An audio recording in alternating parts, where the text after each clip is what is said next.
So ఇది అంటే బంగారం కొనొద్దు అని అంటే మొత్తానికే కొనమని కాదు, ఎంత యూసేజ్ ఎంత అవసరమో అంతే, ఎక్సెస్గా కొనకండి. దానివల్ల ఏమవుతుంది, రూపాయి విలువ పడిపోతున్నది మనకు తెలియకుండా. చాలా మంది కూడా ఇవన్నీ తెలియదు, కానీ చెప్పాలి. యాక్చువల్గా మోదీ గారు వచ్చి చెప్పిండ్రు వెళ్ళిపోయినరు, కానీ అసలు ఏంటిది, ఏంది కాంటెక్స్ట్ అనేది, అసలు ముచ్చట ఏంది అనేది కూడా చెప్పాలి ఇంకా చాలా మంది కూడా.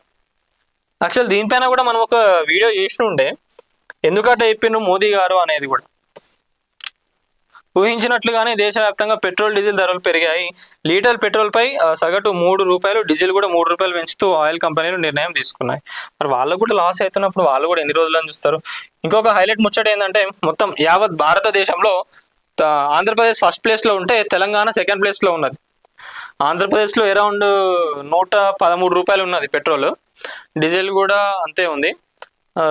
డీజిల్ ₹100 ఉండవచ్చు అక్కడ. మనకు ఇక్కడ చూసుకున్నట్లయితే తెలంగాణలో పెట్రోల్ రేట్ అనేది ₹110 అయింది. గతంలో ₹107 ఉండే, ₹110 అయింది. డీజిల్ కూడా ఆల్మోస్ట్ ₹100 దాటిపోయింది, 97 ఉండే అరౌండ్.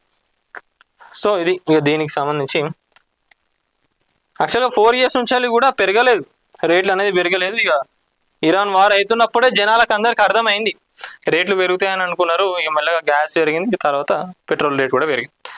మరి ఫ్యూచర్ ఎట్లుండబోతుంది, మన రిసోర్సెస్ని మనం కాపాడుకుంటే ఎంతవరకు మేలు జరుగుతుందని మీరు అనుకుంటున్నారో ప్రతి ఒక్కరు కూడా కామెంట్లో తెలపండి.